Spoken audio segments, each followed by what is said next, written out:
আমরা চলে যাচ্ছি ডক্টর আলিফের কাছে, তার ঘটনা শুনবো। আপনারা জানি যে সবাই অধিক আগ্রহে আছেন। আমি চলে যাচ্ছি ডক্টর আলিফের প্রথম ঘটনায়। আসসালামু আলাইকুম স্যার। রাসেল ভাই, লাস্ট উইকে এসে আসতে পারিনি। সরি, আমার একটু ঠান্ডা লাগার কারণে একটু অবস্থা খারাপ, এই জন্য হয়তো একটু কাশি দিতে পারি ঘটনা বলতে। যে আজকে প্রথম যে ঘটনা বলবো এরকম আর কি, যে আমি যখন ঘটনা শুনি তখন যখন তার কাছ থেকে শুনি, তিনি আমাকে দিয়েছেন, আমার one of the fan, plus আমি তার সাথে দেখাও করি, সামনাসামনি কথাও হয়।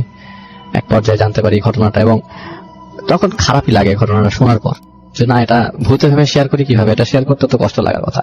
হ্যাঁ, সেটাই সেটাই। পরে উনি বলেন না, আপনি করেন, মানে এটা আমি ঘটনাটা নিয়ে আসছি, উনি যেহেতু নিয়ে আসছি কষ্ট করে, আপনি শেয়ার করেন। তো ঘটনা 1971 সালের পরে যুদ্ধের পরে এই ঘটনা বলবো। তার নাম আবুল ফজল, ডিরেক্ট নাম, এটা কোনো ছদ্মনাম না, এবং তিনি মুক্তিযোদ্ধা ছিলেন। 1968 সালে তার প্রথম সন্তান জন্মগ্রহণ করে, এবং এরপরে তিনি চলে যান যুদ্ধে। যুদ্ধ থেকে এসে উনি বিক্রমপুর ওনার গ্রামের বাড়ি ছিল, ওটাই মাইগ্রেট করে ঢাকায়, পুরান ঢাকায়। এবং আমি বলবো না কোন জায়গায় তিনি বাড়িটা নেন, ভাড়া নেন নাকি। ভাড়া নেওয়ার মানে কি, শুরুতে একটা জায়গায় থাকতে আসেন, আর যেই জায়গায় থাকতে আসেন সেটা একটা পাকিস্তানি বিহারি বাড়ি ছিল, এক বাড়ি ছিল আর কি। তো সেখানে শুধু তারা একটা জায়গায় একটা মানুষকে ধরে থাকে, পরে অল্প দামে বাড়িটা কিনে নেন।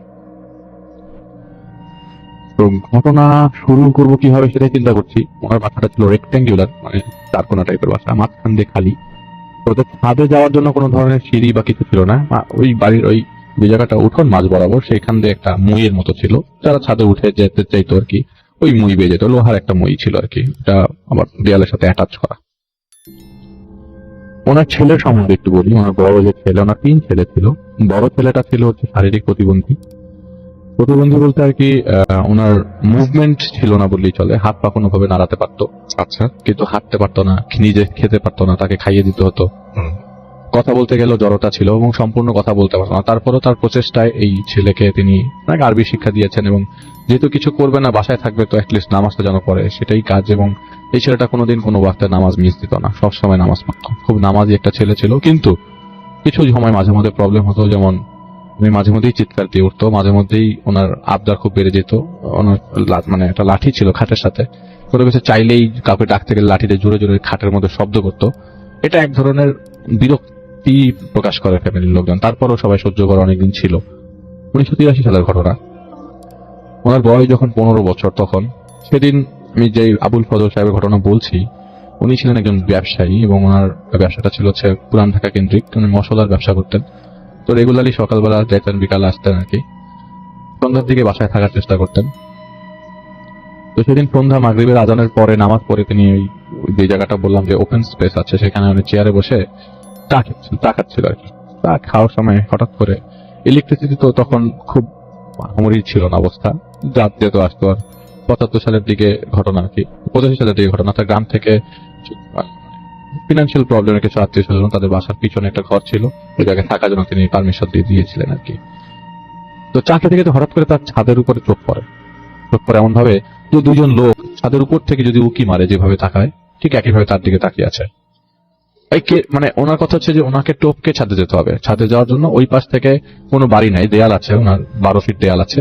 ওই দেয়াল টপকে হয়তো ছাদে উঠতে হবে, কিন্তু ওই পেছনে যেহেতু আর একটা ঘর আছে, ওখানে লোকজন দেখে ফেলতো যদি কেউ উঠতো। তো এই 2জন লোককে নিয়ে দৌড়ে ছাদে যায়। ছাদে যে দেখে, টর্চ মেরে দেখে যে ছাদে কেউ নাই, এবং ছাদের কর্নারে একটা ছেলে, ওই যে মৃগী রোগ হলে যেরকম করতে থাকে এপিলেপটিক পেশেন্টরা, ওরকম দাপড়াচ্ছে। দৌড়ে ছাদের কোনায় যায়, যে দেখে যে তার বড় ছেলে ওই জায়গায় দাপড়াচ্ছে, এবং বড় ছেলেকে তার সামনে দিয়ে নেওয়াটা খুব মুখের বিষয় না। তাকে কোলে করে, ওই সময় তার বড় ছেলের বয়স হচ্ছে 15 বছর। বাসা নিচে নামে, কি ব্যাপার, ও উপরে উঠলো কিভাবে? তার মানে ও আমার অ্যাবসেন্স আগেই উঠেছিল, আমি ছিলাম না, আমি এখন গিয়ে পেলাম, কাহিনী কি? মেজো ছেলেটা থাকতো সবসময় বড় ছেলের সাথে। দাদাকে তো আমার দাদা তোমার পাশেই ছিল, কিন্তু আমি তো একটু আগে পর্যন্ত দাদাকে দেখছি, ওখানে গেল কিভাবে? ওনার মাথার মধ্যে এক ধরনের কোয়েশ্চেন জায়গা উঠে যে আসলে তাহলে ঘটনাটা কি। এরপর থেকে, এই ঘটনার পর থেকে 2 মাস বিচ্ছিন্ন কিছু ঘটনা করতে থাকে তার সাথে। প্রথমত তিনি তার বাসার বাইরে দিয়ে কিছু লোকের আনাগোনা দেখা শুরু করে, এবং লাস্ট 8-10 বছর যখন এখানে থাকতো, লোকজন, আশেপাশের লোকজন, পরিচিত, তো এরকম কাউকে খুঁজে পায় নাই যে তার বাসার পাশে এসে দাঁড়ায় থাকবে দিনরাত। দিনরাত তো আসলে রাত সন্ধ্যার পর থেকেই তাদেরকে দেখা যেত। শুরুতে গেটের বাইরে দেখা যেত, রাত্রে 2টার দিকেও যদি বাথরুমে যাওয়া মানে বাথরুমের জন্য উঠতো তো দেখা যায় বাইরে ওই দুজন লোক গেটের পাশ দিয়ে দাঁড়ায় আছে। তো প্রথমে গেটের বাইরে ছিল, পরবর্তী সময় আস্তে আস্তে বাড়ির প্রেমিসেসের মধ্যেও দেখা যেত। তো এরকম হুজুর বা আলেম ব্যক্তিদেরকে পাওয়া তখন দূরে ছিল, কোথায় পাওয়া যায় কোথায় যাবে। তো উনি তেমন খোঁজাখুঁজিও করেন নাই, কারণ নিজের ব্যবসা নিয়ে প্রচন্ড বিজি থাকতেন। হঠাৎ করে একদিন তিনি দেখলেন যে আপনারা শুনছেন বাথরুমের জন্য উঠেছেন রাত্রেবেলা, তার সেফটি ট্যাঙ্কের পাশে ওই দুজন লোক দাঁড়িয়ে আছে, বাছাইকৃত সেরা আমার ভয়ানক কোনো ঘটনা। ছাদের মধ্যে দাঁড়িয়ে আছে। এরকম সত্য সেদিন অক্টোবর, ঠিক ঘনে আসছে। তো রাতের বেলা ঘন ঘন প্রস্তাবের জন্য বেগ ওঠে আর কি, এরকম যে রাত্রেবেলা ওঠে, ওঠার জন্য সেই বাথরুমে যাবে এমন সময় দেখে যে তার যেতে পথে তার ছেলের রুমটা পড়ে। তার বড় ছেলের সাথে তার ছোট ছেলে ঘুমাতো। তো বড় ছেলে রুমের পাশ দিয়ে যাওয়ার পথে দেখে যে 2টা লোক তার ওই গেটের পাশে দাঁড়িয়ে আছে। হঠাৎ করে 2টা লোক গেটের পাশে দাঁড়ালো, ওটা কোনো মানে নাই। দৌড়ে কাছে যায়, কে রে এখানে, জিজ্ঞেস করতে যেয়ে দেখে যে তার ওই দরজার নিচ থেকে রক্ত গড়িয়ে আসছে। খুব ভয় পেয়ে যায়, কোনো সমস্যা হলো কিনা, কোনো বিপদ ঘটলো কিনা। দরজা খুলে দেখে তার বড় ছেলে ঘুমাচ্ছে, কোনো কিচ্ছু না, কোনো কিছুই নাই, কোনো ঝামেলা নেই। পরবর্তী দিন ঘুম ভাঙে তার, ঘুমটা ভাঙে এরকম পচা দুর্গন্ধ বাড়ির পেছন থেকে আসছে। আর তবে আমি আপনাকে এটা বলিনি। আমি যখন শুনছিলাম তখন আপনি বলছিলেন যে কিছু ঘটনা বলবো পরে। জি। তো হঠাৎ করে গন্ধ আসতে চারিপাশে, বাড়ির চারিপাশে সেফটি ট্যাঙ্ক, ওয়াশরুম, আর ওয়াশরুমটা ছিল হচ্ছে বাড়ি থেকে একটু ডিটাচ, একটু পাশে আর কি, ভেতরের দিকে ছিল না। তো বাড়িতে 7টা রুম, বেডরুম, কিন্তু ওনারা থাকতো মাত্র 2-3টা রুমে, বাকি রুম গুলা খালিই থাকতো। এবং হঠাৎ করে পুরো বাসাতে গন্ধ ছড়িয়ে গেছে ভোরবেলা থেকে। ছাদের উপরে উঠলো, বাড়ির কোনায় কোনায় চেক করে দেখলো, বাম দক্ষিণ দিকের যে ড্রেনটা আছে সেই ড্রেনের মধ্যে হঠাৎ করে চোখ পড়লো। দেখা গেল এখানে পচা একটা বাচ্চার লাশ পড়ে আছে। এই বাচ্চাটা হয় কেউ রেখে গেছে, হয় কেউ নিয়ে আসছে, কোন একটা ইনসিডেন্ট তো ঘটেছেই। পরবর্তী সময়ে আশেপাশের লোকজনকে ডাক দিয়ে দেখে যে মরা বাচ্চা পড়ে আছে। উনি কি করলো, ওই বাচ্চাটা সবার তত্ত্বাবধানে পরবর্তী সময়ে দাফনের ব্যবস্থা করে দিল। কিন্তু ঘটনা তো এই জায়গায়, মানে আপনি লাশ দেখতেছেন, ওনার মনের অবস্থাও তো চিন্তা করেন যে বাসার মধ্যে সারাক্ষণ এদিক সেদিক করে লোক দেখে, বাইরের মানুষ দেখে, এবং একই লোক বারবার বাড়ির বাইরে বাড়ির ভেতরে, এরকম করতে করতে প্রায় 2টা বছর পার হয়ে যায়। এবং এইটার ব্যাপারে সবার সাথে অভ্যস্ত। এবং যেসব হুজুরের কাছে লাস্ট পর্যন্ত গিয়েছিল সেসব হুজুররা বলেছে যে না, কোনো সমস্যা নাই, বাড়ি একদম নর্মাল, আপনি এটা করেন ওটা করেন, হোয়াট এভার যেটাই দিয়েছে, কিন্তু তার কোনো ধরনের সুফল পায়নি, তিনি তাই দেখে গেছেন। তো একটা পর্যায়ে উনি জিনিসটার উপর থেকে মন হারিয়ে ওই দিন বাসায় ফিরছিলেন।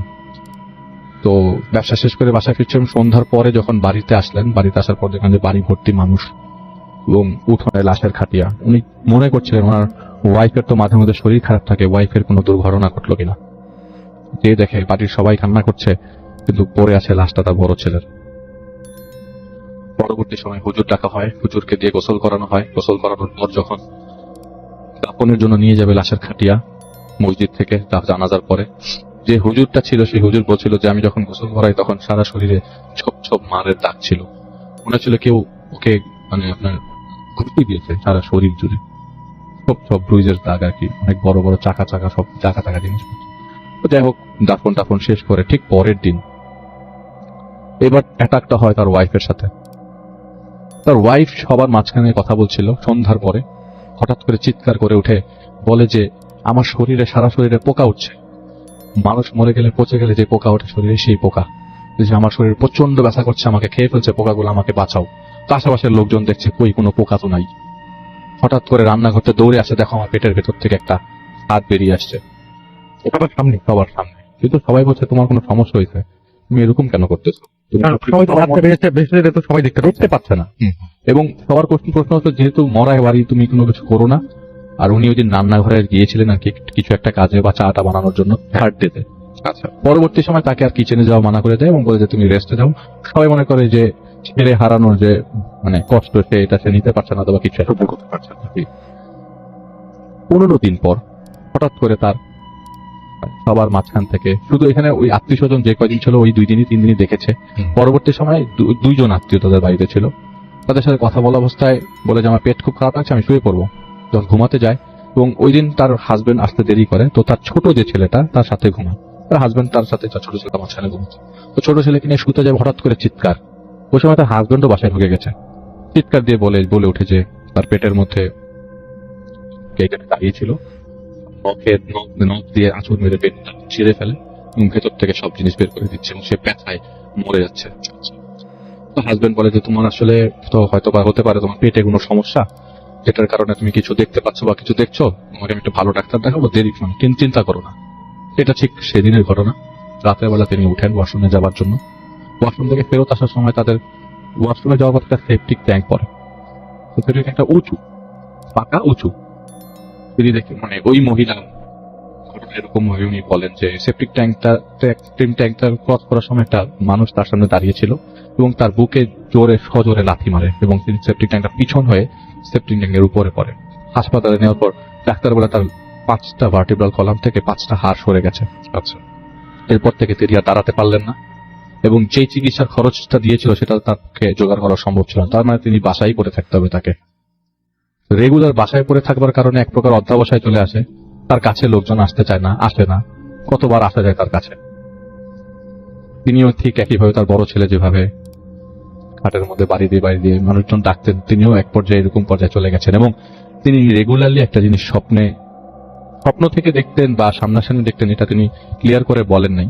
তিনি প্রায় সময় আশেপাশে চারিপাশে সাদা কাপড় দেখতেন অলওয়েজ। আচ্ছা, কিছু সময় দেখতে হচ্ছে তার পাশে কোনো একটা লাশ শুয়ে আছে, কিছু সময় দেখতেন তার ফ্লোরে একটা লাশ শুয়ে আছে, কিছু সময় দেখা যেত পাশের ঘর থেকে লাশের গন্ধ আসছে, কিছু সময় দেখা যেত পাশের ঘর থেকে আতরের গন্ধ আসছে। একটা পর্যায়ে ফ্রাস্ট্রেশন হয়ে তিনি তার পরিবারের সবাইকে ডাকেন। ডাকাডাকির এক পর্যায়ে তাদের আত্মীয় স্বজন, ফুপা ফুপি, দাদা দাদির গ্রামের বাড়িতে ছিল, তারাও আসেন। আসার পরে তিনি সবাইকে খুলে বলেন যে ঘটনাটা কি। আসলে ঘটনাটা তার ওই দিন থেকেই ঘটা শুরু হয় যেদিন থেকে তার বড় ছেলে মারা যায়। তিনি সবাইকে বলেন যে তার বড় ছেলেকে আর কেউ মারেনি, তিনি নিজে মেরেছিলেন এবং বালিশ চাপা দিয়ে মেরেছিলেন।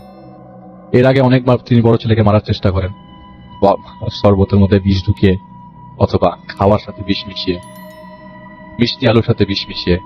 বহুবার চেষ্টা করেন তিনি ইঁদুর মারার বিষ দিয়ে, চেষ্টা করেন যে তিনি তার ছেলেকে মেরে ফেলবেন, কিন্তু সামহাও সেগুলি একটাও কাজ করেনি। পরবর্তী সময় তিনি অতিষ্ঠ হয়ে বালিশ নিয়ে শেষ পর্যন্ত ধস্তাধস্তি করে তার ছেলেটিকে মেরে ফেলেন। এবং আপনাদেরকে একটু ক্লিয়ার করে বলি, এটা ছিলেন ওনার দ্বিতীয় স্ত্রী। প্রথম স্ত্রীর ঘরের সন্তানই ছিল বড় ছেলেটা এবং তার এই শারীরিক ভারসাম্যহীনতার কারণে তাকে যে বাসায় বসে থাকতো ওটা তিনি সহ্য করতে পারতেন না। বারবার ডাকাডাকি, ঝামেলা, তার আত্মীয় স্বজন আসলেও ডাকাডাকি করতো। তার কাছে এক প্রকার বিরক্তি দিলেন, সবার সামনে স্বীকার করেন এবং তিনি বলেন যে আপনারা চাইলে আমাকে পুলিশও দিতে পারেন।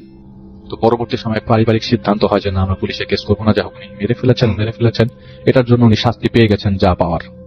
উনিও বিছানায় এখন শয্যাশায়ী, উনিও তার বড় ছেলের মতো লাঠি বাড়ি দিয়ে সবাইকে ডেকে নিয়ে আসেন তার কাছে। তো রাফেল ভাই, ঘটনা এখানেই শেষ।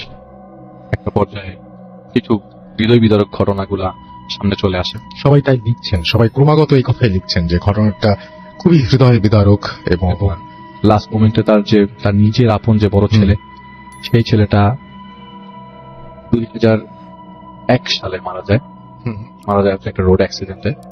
আর 1994 সালে না বললো না 95 সাল বললো, সেই সময় মারা যায় তার হাজবেন্ড এবং তিনি মারা যান 2006 সালে। ওকে, এবং খাদ্যের অভাবে উনি খাওয়া খেতে পারতেন না, লাস্ট মোমেন্টে টাকা পয়সার অভাবে খাওয়া খেতে পারতেন না। আর তার ছোট ছেলেটা যিনি এখন বাংলাদেশের বাইরে থাকেন, সৌদি আরবে থাকেন আর কি, তাকেও আমি জিজ্ঞেস করি অনেক ঘটনা, যে এখন তিনি এত কিছু বলতে পারেন না। আমি যা এতটুকু বলি, তার যেহেতু নেইবারের কাছ থেকে ঘটনাটা আমার পাওয়া, তিনি বলেছেন যে উনি ওনাকে বলেছিলেন যে এই ঘটনা যে ঘটেছিল তার বাসায় এত মানুষ দেখতো, এত শিয়ালের মতো কুকুর ডাকতো, এইসব জিনিস অ্যাবনর্মাল জিনিসগুলোর উৎপত্তিটা আসলে কেন, কি কারণে তিনি এসব জিনিস দেখতে পেতেন। ওনার হাজবেন্ড, ওনার ওয়াইফ তো তার ছেলেকে মেরেছে, এখানে কোনো জিনের হাত ছিল, তার ওয়াইফকে কেউ ভর করেছিল, বশ করেছিল। একটা সাধারণ মানুষের পক্ষে একটা মানুষকে মারা সম্ভব না এবং তিনি এটা বিশ্বাসও করতে পারেন। পরে হুজুর জিনিসটা ক্লিয়ার করেছে, বলেছে যে আসলে যেই মানুষগুলাকে তুমি দেখেছো তারা ছিল আসলে সেভিয়ার। তারা তো আপনার ছেলেকে আসলে বাঁচাতে চেয়েছিল, কয়েকবার আপনার বাসা থেকে নিয়ে যেতেও চেয়েছিল, আসলে পারেনি। এবং তার ছেলে যে নামাজ পড়তো রেগুলার, ওই ছেলেটা তাহাজ্জুদের নামাজ পর্যন্ত পড়তো। কি করতে তা আল্লাহ জানে, এটা তো আর আমরা জানবো না, এত আগের ঘটনা। কিন্তু ওই জিনগুলা তার সাহায্যের জন্য সবসময় পাশে থাকতো এবং এক পর্যায়ে এই জিনগুলাই তাকে, তার ওয়াইফকে লাস্ট পর্যন্ত এই গল্পটা দিয়েছিল আর কি, যখন তিনি পঙ্গুত্ব লাভ করে এবং জিনগুলোই মারতে দেয় নাই, তারপর ছেলেকে কয়েকবার অ্যাটেম্পটেড, কিন্তু লাস্ট মোমেন্টে তো যেটা হয় আর কি, আর না পেরে যেটা অ্যাটেম্প্ট নিয়ে শেষ পর্যন্ত মাথা খারাপ হয়ে যায়। কোনো মানুষকে মানুষ মার্ডার করতে গেলে মাথা ঠিক থাকে না। পরবর্তী সময় তো ভাইয়া ঘটনার শেষ মুহূর্তে আসলে সবাই মারা গেছে, খালি বেঁচে আছে ওই ছোট ছেলেটাই। কালের পরিক্রমে সবাই মারা গেছে, সবার নর্মাল ডেথই ছিল, খালি এই যেই মহিলাটা খুন করেছিল তার ছেলেকে, তিনি মারা গেছেন খাদ্যের অভাবে। আচ্ছা, প্রপারলি খেতে পারছিলেন না লাস্টে। এটাই ছিল Okay. ঘটনা আসলে। Thank you so much. ঘটনার জন্য অনেক ধন্যবাদ। আমরা আবারও ফিরে আসবো ডক্টর আলিফের কাছে এবং এরপরে আফনান ভাই তার ঘটনা শেয়ার করবেন। তবে তার আগে ছোট বিরতি নিচ্ছি, ফিরে আসছি আবারও। কোনো কথা না বলে চলে যাবো আফনান ভাইয়ের কাছে এবং আফনান ভাইয়ের কাছ থেকে একটা ঘটনা শুনে আসবো। আশা করছি এই ঘটনাটা আপনাদের ভালো লাগবে। আসসালামু আলাইকুম লিসেনার, আশা করি সবাই ভালো আছেন। রাসেল ভাই, এখন যে ঘটনাটি আমি শেয়ার করব এটি আমি নিজেই সংগ্রহ করেছি। জি। এটি আমাদের রাজবাড়ী জেলার গোয়ালন্দ উপজেলার খানখানাপুর গ্রামে ঘটে যাওয়া একটি ঘটনা। জি। ঘটনাটির সময় 1992 সাল। জি। তো ঘটনাটি যার সঙ্গে ঘটেছিল ওনার নাম হচ্ছে সাহেব আলী। হুম এই নামেই উনি মানে সবাই ওই এলাকায় তাকে চিনতেন। হুম তো ওনার সাহেব আলী নর্মালি উনি একজন কৃষক ছিলেন এবং ওনার একটা অভ্যাস ছিল, সেটা হচ্ছে যে রাতের বেলা উনি ওই টর্চ লাইট নিয়ে, এবং আমাদের স্থানীয় ভাষায় এটাকে টেটা বলে, জি। ওই টেটা দিয়ে উনি মাছ ধরতে যেতেন, মাছ শিকারে যেতেন আর কি। তো যখন মাছ শিকারে যেতেন তখন ওনার সাথে বেশ কিছু জিনিস সাথে নিয়ে যেতেন। কখনো কখনো দেখা যাচ্ছে যে ওই বাম মাছ উনি শিকার করতেন। অনেক সময় বাম মাছ গর্তের মধ্যে থাকে, তো একটা নির্দিষ্ট কৌশলে সেই মাছগুলো শিকার করতে হয়, মানে উনি প্রয়োজনীয় জিনিসগুলো নিয়েই বের হতেন সাধারণত রাতের বেলা। তো ভোরের দিকে আবার ফিরে আসতেন, তো ঘন্টা 4-5 ঘুমাতেন, আবার উনি মাঠে চলে যেতেন। এটা ছিল তার একটা দৈনন্দিন একটা রুটিন। স্পেশালি বর্ষাকালে উনি এই রুটিনটা ফলো করতেন। তো ওনার স্বভাব অনুযায়ী একদিন উনি বর্ষাকালে রাতের বেলা বের হয়েছেন মাছ ধরার জন্য। তো উনি যখন রাসূল একটু বলে রাখা ভালো যে খানখানাপুরের থেকে কিন্তু পদ্মা নদী খুব বেশি দূরে নয়। তো বেশি দূরে না থাকার কারণে বর্ষাকালে দেখা যাচ্ছে যে ওই নদীর পানিগুলো মানে একটু বেড়ে যাওয়ার কারণে এমনিতেই আশেপাশে মানে যে সমস্ত নালাগুলো আছে সেগুলোতে পানি ঢুকে পড়ে এবং বেশ মাছও সেখানে পাওয়া যায়। ওই সময়টা বেশ মানে মাছ শিকারের ওই জায়গাটাতে মানে ভালো একটা মৌসুম আর কি। তো উনি যখন রাত্রেবেলা যেদিন বের হয়েছেন, বের হওয়ার পরে উনি একটা গর্ত ফলো করলেন, যে উনি চিন্তা করেন এই গর্তের মধ্যে একটু চেষ্টা করে দেখি কোনো মাছ বা বাম মাছ আছে কিনা। তো উনি চেষ্টা করছিলেন। উনি প্রথমে মানে যারা, আমি যদিও রাসেল ভাই এই টাইপের মাছ ধরা কখনো দেখি নাই, তো আমি যতটুকু শুনেছি আর কি, যে ওই বাম মাছ ধরার জন্য গর্তের মধ্যে বড়শিতে কোনো খাবার দিয়ে ভিতরের দিকে ছুড়ে দিতে হয়। তখন মাছ ওটা খেলে পারে, ওরা আস্তে আস্তে ওইটা নাকি নিজের দিকে টেনে নেওয়ার চেষ্টা করে, তখন আবার আস্তে আস্তে টেনে টেনে মাছটাকে বের করে নিয়ে আসতে হয়। এটা নাকি প্রক্রিয়া আর কি। তো উনি খেয়াল করছিলেন যে উনি এক গর্তের মধ্যে ওই বড়শির সাথে উনি খাবার দিয়ে যখন গর্তের ভিতরে ফেলে দিলেন, তো সাধারণত ভিতরে মাছ থাকলে মাছ ওটা খেয়ে ফেলে সাথে সাথে। তো উনি ফলো করলেন সেটা হচ্ছে যে এটা ভিতরে দেওয়ার সাথে সাথে মনে হলো ভেতর থেকে কে যেন ওই বড়শিটা ছুঁড়ে আবার বাইরে ফেলে দিল। তো উনি তো খুব অবাক হলেন, কি ব্যাপার, এইরকম ঘটনা তো আমার লাইফে কখনো দেখিনি, যে গর্তের ভিতরে আমি বড়শি দিলাম অথচ সেটা আবার বাইরে ছুলে ফেলে দিল, ভিতরে গর্তের মধ্যে আবার পানি আছে। তো এটা কি কারণে হতে পারে উনি কিছুতেই বুঝতে পারছিলেন না। তো উনি চিন্তা করলেন যে এখানে নিশ্চয়ই মাছ আছে, বা উনি বেশ একটু অ্যাস্ট্রোনিস্ট হলেন, চিন্তা করলেন নিশ্চয়ই এখানে বড় মাছ আছে বা কিছু একটা আছে, যে কোনো ভাবে এখানে আমাকে মাছটা ধরতেই হবে। উনি বারবার ট্রাই করছিলেন, বারবার যতবারই ফেলেন ততবারই উনি এটা মানে ই করে আর কি, বারবার ওই বড়শিটা বাইরে চলে আসছিল। তো হঠাৎ এক সময় উনি বড়শিতে টান অনুভব করলেন, তখন উনি দেখলেন যে হ্যাঁ এইবার মনে হয় ভিতরে থাকা মাছটা হয়তো বা ওইটা খেয়ে ফেলেছে। তখন উনি বেশ টানতে থাকেন মাছটাকে বাইরে নিয়ে এসে, কিন্তু অনেক টানাটানি করার পরেও ওনার মানে শরীরের সমস্ত শক্তি দিয়ে উনি সেটা পেরে ওঠে না। তখন উনি চিন্তা করলেন যে যেহেতু সকাল হয়ে যাচ্ছে তো এখন থাক। উনি একটা শক্ত একটা মানে লাঠি বা ইটের সাথে উনি ওই ইটা বেঁধে রেখেছিলেন, মানে সুতোটা বেঁধে রেখেছিলেন, যাতে করে ওই বড় যে লাঠিটা সেটা তো আর গর্তের মধ্যে দিয়ে ঢুকে যেতে পারবে না, মানে আড়াআড়ি করে রেখে দিয়েছিলেন, যাতে করে ওইটা সকালে আবার লোকজন নিয়ে এসে গর্তটা আর একটু চওড়া করে ভিতরতে মাছটাকে বের করা যায়।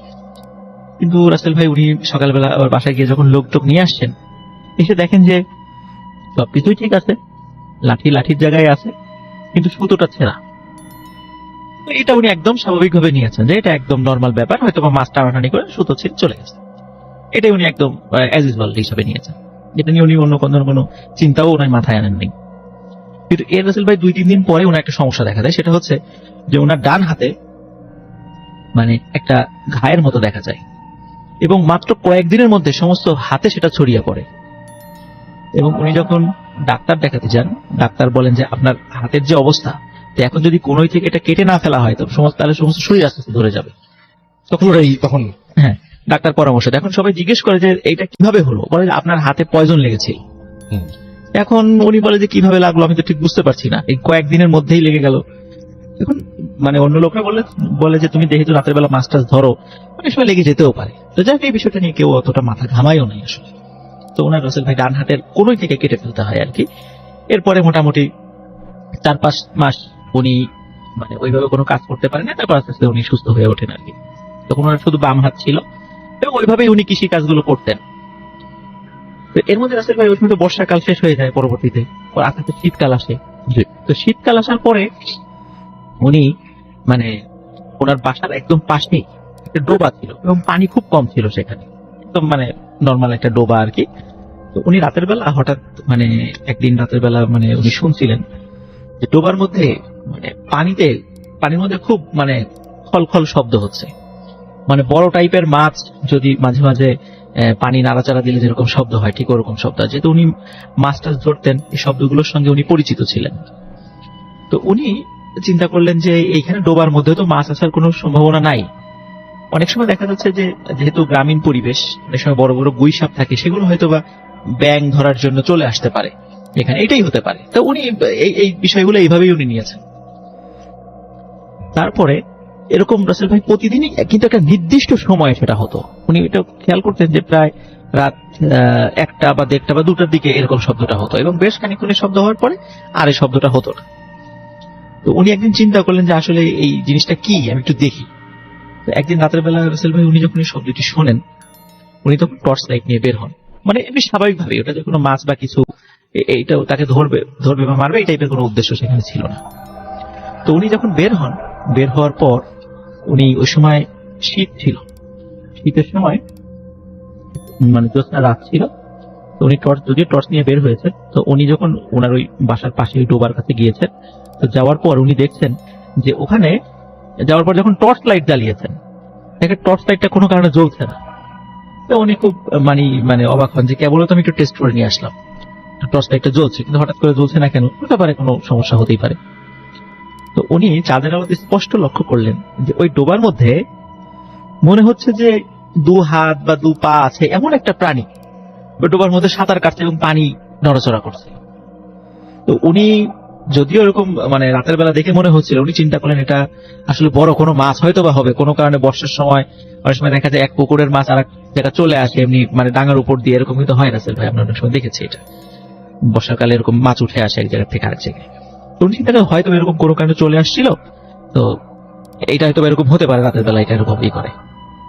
তো উনি ওই রাতের বেলা রাসেল ভাই আর কোনো চিন্তা ভাবনা করেন না, উনি বাসায় গিয়ে শুয়ে পড়েন। চিন্তা করেন কালকে রাতের বেলা আবার বা দিনের বেলা আমি একটু ট্রাই করবো। কিন্তু দিনের বেলা অনেক খোঁজাখুঁজি চেষ্টা করেন, দেখে যে না এরকম কোনো মাছের কোনো অস্তিত্বই নেই সেখানে। কিন্তু রাতের বেলা রাসেল ভাই যখন আবার ওই ধরনের শব্দটা হয়েছিল, তখন উনি ওই ট্যাটা নিয়ে বের হন, যেটা উনি সাধারণত মাছ শিকার করতেন যেটা দিয়ে। তো এটা নিয়ে বের হওয়ার পর উনি যখন দেখলেন যে ওই সত্যি রাতের বেলা গত রাত্রে উনি যেটা দেখেছিলেন আর কি ওরকম একটা জিনিস ওর মধ্যে সাঁতার কাটছে, উনি ওনার ট্যাটাটা ছুঁড়ে মারেন। কিন্তু সেটা লক্ষ্যভ্রষ্ট হয় এবং উনি একটা বিষয় খেয়াল করেন যে ওই জিনিসটা আস্তে আস্তে পুকুর মানে পানি থেকে ডাঙার উপর উঠে আসে এবং উঠে এসে ঠিক মানুষের মতো হাঁটতে হাঁটতে পুকুরের আরেক পাশে চলে যায় এবং আস্তে আস্তে মিলিয়ে যায়। তো উনি রাসেল ভাই এই জিনিসটা দেখে তখন হলো ভয় পান, এই প্রথম ওনার মনের মধ্যে একটা সন্দেহ সৃষ্টি হয়। তখন উনি সকালবেলা বাসায় বলেন যে এই ঘটনা ঘটেছে। তখন বাসার সবাই বলে যে এটা কোনো অশুভ কিছু বা খারাপ জিন টিন এরকম সবাই বলে, দেখ এই ঘটনা ওনারা এই জায়গায় সমাপ্ত করেছেন। কিন্তু রাসেল ভাই উনি তো ওনার পরবর্তী সময় যখন বর্ষাকাল আসছে তখন তো ওনার ওই জায়গায় অভ্যাস রাতের বেলা মাছ ধরা। তখন উনি বের হয়েছেন, বের হওয়ার পর যখন মাছ ধরতে উনি সাধারণত একাই মাছ ধরতেন, কারণ ওই সহযোগী থাকলে তার সময় মাছের ভাগ দিতে হয়, আর উনি এমনি গরিব মানুষ ছিলেন যার কারণে ওই একাই উনি যেতেন। তো উনি রাতের বেলা একদিন মাছ ধরার জন্য বের হয়েছেন, রাত তখন বাজে প্রায় 1:30। হঠাৎ করে দেখেন ওনার রাসেল ভাই 3টা সন্তান ছিল, ছেলে সন্তান ছিল। তো হঠাৎ করে দেখে ওনার বড় সন্তান পেছন থেকে মানে বাবা বলে ডাকছে। তখন উনি তাকিয়ে দেখেন যে ওনার ছেলে, বলে যে এই কি ব্যাপার, তুই এত রাতে কোত্থেকে আসলি? ছেলে কোনো কথা বলে না, কথা না বলে পেছন দিকে ঘুরে দৌড় দেয়। তখন উনি চিন্তা করেন কি ব্যাপার, আমার ছেলে এত রাত্রে এখানে কিভাবে আসলো?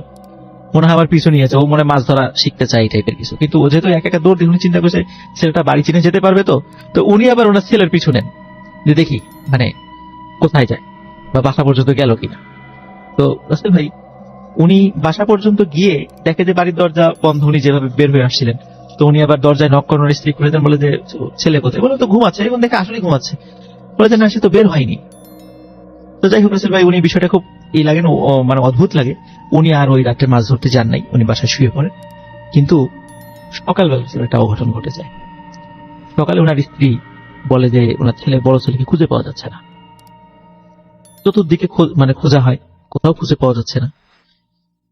শেষ পর্যন্ত রাসেল ভাই ওনার পাশের ডোবা থেকে ওনার ছেলের লাশ উদ্ধার করা হয়, এবং মনে হচ্ছে খুবই বিভৎস ভাবে মানে তাকে হত্যা করা হয়েছে, এবং তার শরীরের হাড়গুলো মানে এমন ভাবে মানে ভেঙে দেওয়া হয়েছে, মানে তার মৃত্যুর আগে মনে হচ্ছে তার শরীরের হাড়ের জয়েন্ট গুলো সব ভেঙে দেওয়া হয়েছিল, মানে খুবই নির্মম ভাবে তাকে হত্যা করা হয়েছিল। তো এখন এতটুকু একটা ছেলে, তার বয়স ছিল মাত্র 6 বছর, তাই এরকম শত্রু কার থাকতে পারে, বা ওনার এরকম শত্রু আছে বলে মানে উনি কিছুতেই করতে পারেন না। তো জায়গাটা তখন মোটামুটি পুলিশ আসে, এটা আসলে কোনো সুরাহা আসলে মানে এরকম কোনো প্রমাণও করতে পারেন ওনার কোনো শত্রু নেই, এবং গ্রামবাসী সবাই ওনাকে ভালোবাসতেন, এই জন্য ওরকম কোনো কিছু পান না। যাই হোক রাসেল ভাই এই ঘটনার 3-4 মাস পরের ঘটনা, এর মধ্যে আসলে আর কোনো ঘটনা ঘটেনি। 3-4 মাস পরে আবার একদিন উনি মাছ ধরতে গিয়েছেন। ওই দিন উনি দেখেন ঠিক একই রকম ভাবে ওনার মেজো ছেলে পিছন থেকে বাবা বলে ডাক দিয়েছেন।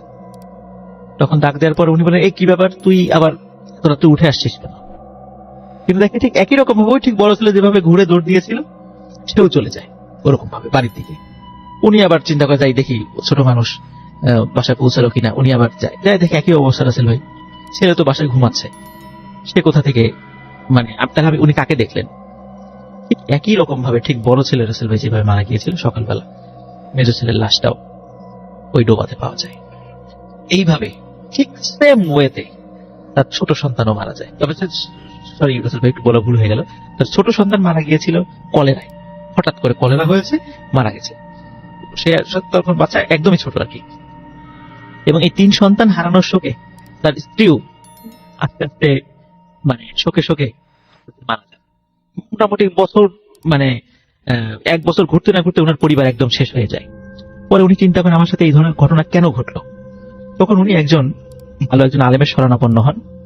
তখন ওই আলেম বেশ কিছু বিষয় চিন্তা ভাবনা করে পরে উনি বলেন যে তুমি একটা সময় মাছ ধরতে গিয়েছিলে একটা গর্তের কাছে, তুমি গর্তে বসিয়ে ফেলছিলে, কিন্তু বারবার সেই বসিটা বের হয়ে আসছিল, কিন্তু তারপরও তুমি বারবার চেষ্টা করছিলে, কারণ তুমি যেটাকে মানে মাছ ধরার জন্য ট্রাই করছিলে ওটা আসলে কোনো মাছ ছিল না, ওটা একটা জিন ছিল। তুমি বারবার তাকে ট্রাই করতেছিলা, শেষ পর্যন্ত তাকে আটকানোর চেষ্টা করছিলে তুমি, ওই কারণেই তোমার হাতে একটা সমস্যা হয়েছিল।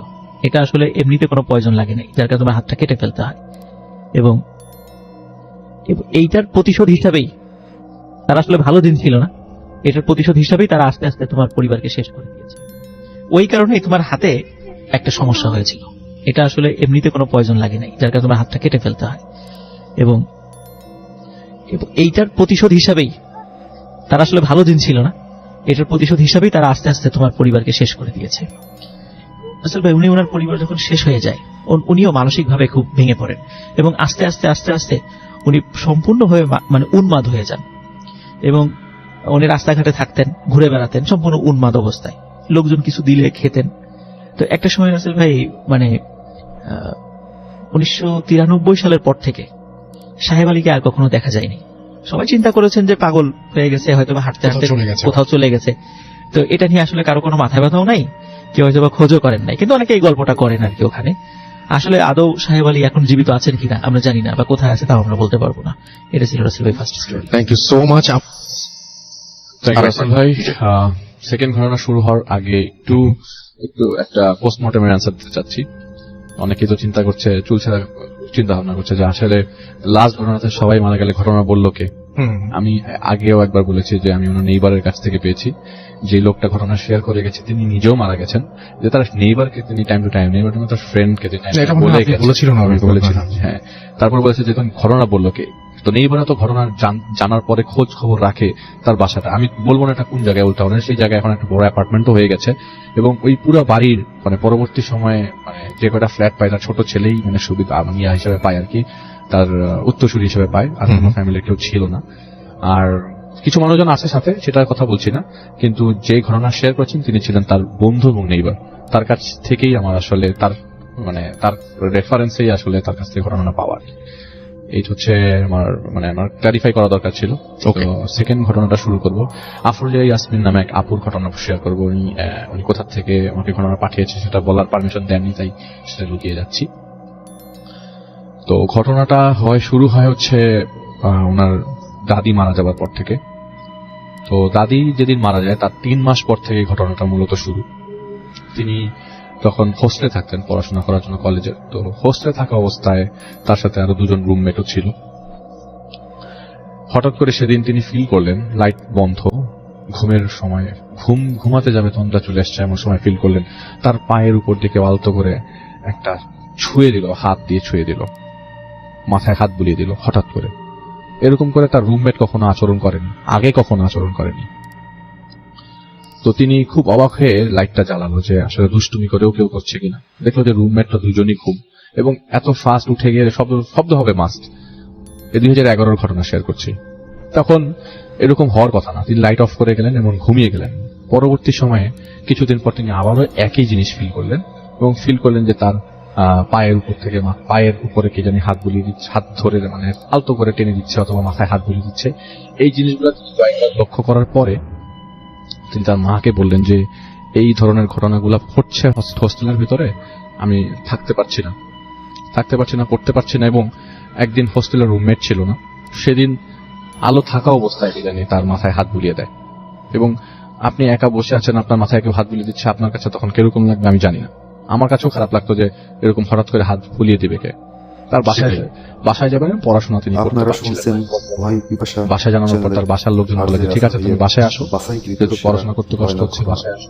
এইরকম সত্য তার বাবা আমাকে বললেন, তার বাবা খুব প্র্যাকটিক্যাল একটা পার্সন, উনি এই জিনিসটা বিশ্বাস করেননি ওই মুহূর্তে। পরবর্তী সময়ে তার নানি এবং তার মার সহযোগিতায় তিনি তাদের পরিচিত একজন আলেমের কাছে যান, এবং ওই আলেম শুধুমাত্র তার নানিকেই ভেতরে বসতে দেয় এবং তাকে আর তার মাকে বাইরে রাখে।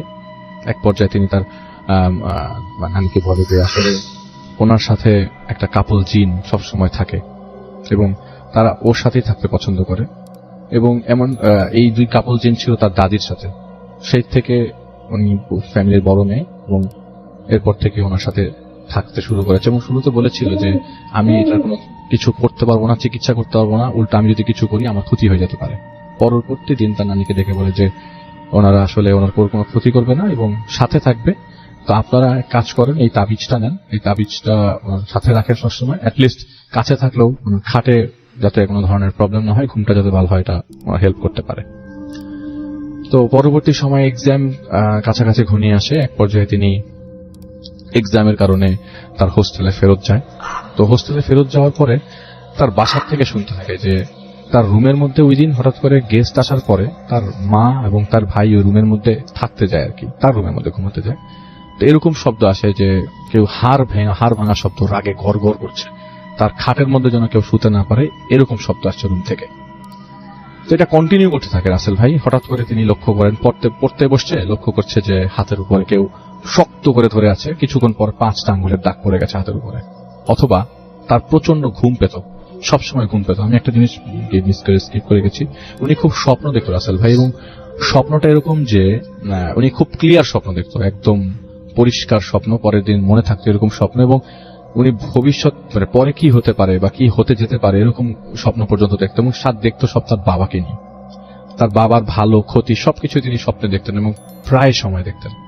তো তিনি তার মাকে বলতেন যে বাবার আজকে ঝামেলা হতে পারে বা কিছু, তার মা আগের থেকেই বাবাকে সতর্ক করে দিত, এরকম আর কি। আর হোস্টেলে ব্যাক করার পর থেকে আসলে ভাই উনি কন্টিনিউসলি ঘুমাতে থাকেন, কিছুক্ষণ পর ঘুম আসতো।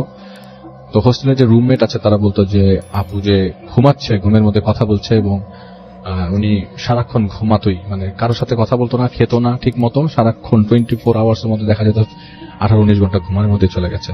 তো উনি কথাও বলে না কারোর সাথে, মানে খাওয়া দাওয়া ঠিক মতো করে না। আন্টি তার মাকে বলছে তার রুমমেটসরা। তো এরকম পর্যায়ে এমন হয়েছে যে তার ফ্রেন্ডরা যদি তার সাথে কোনো খারাপ ব্যবহার করতো, দেখা যেত যে ইনস্ট্যান্ট তার ফ্রেন্ডের এগেন্স্ট, মানে ফ্রেন্ডের কোনো ক্ষতি হয়ে যেত। হঠাৎ করে কেউ ব্যথা পেয়েছে, তার সাথে খারাপ ব্যবহার করলো, হঠাৎ করে হাত কেটে গেল, এরকম হতে থাকলো।